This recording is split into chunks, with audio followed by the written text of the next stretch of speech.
I'm Jordie Howell and I've always lived in the southeast suburbs of Melbourne.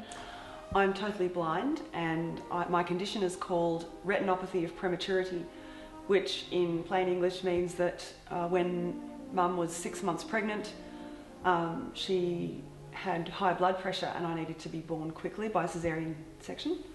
And that meant that because I was born 3 months early, when I contracted some sort of an infection which scarred my optic nerve and retinas, so it left me with a little bit of light perception until my late teens, and then in my early 20s I was totally blind. They say that I think it's about 90% of information is inaccessible as not in electronic form. So gaining access to that can be really challenging.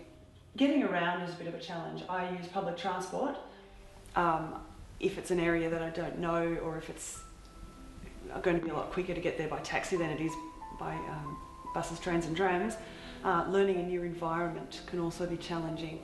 Although my guide dog's pretty good, I need to learn a new place and be shown where to go first. Rob is I was going to say a black Labrador, but he has since become a bit grey. He is my second guide dog and I've now been working with Rob for 6.5 years, and he was trained at the Guide Dog Association in Victoria. In 2011 I travelled to Prague to compete in a music competition for blind and partially sighted musicians, and that was amazing. And I also took the opportunity while in Europe or in England to have a singing lesson with Emma Kirkby, who is a British Baroque soprano, and those experiences have been fantastic. The contacts that I made through that competition I'm still in contact with today. I sailed with my father but also other blind people, and as part of the sailing I competed in the second World Blind Sailing Championships in Perth, and again I wouldn't have sailed or had that kind of international experience if I wasn't blind. I sometimes need a fellow chorister to tap a beat on my hand if the beat is, if the tempo changes or if the beat is irregular, just so that I'm not coming in late or cutting off late. Sometimes processing in church can be difficult. I have to hold someone's arm and things like that. But I think rather than being an obstacle, it's more about working out different ways to achieve things.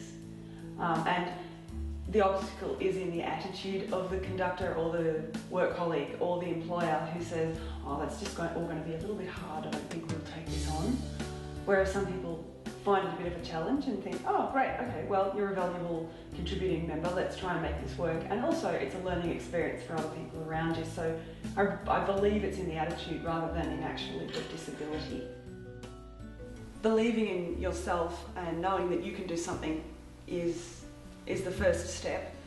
And then I suppose convincing everyone else in a really positive way, so not thrusting yourself upon people around you, but pointing out the solutions and providing the solutions yourself as the person with a disability is definitely the way to go, rather than expecting that other people will have the solutions.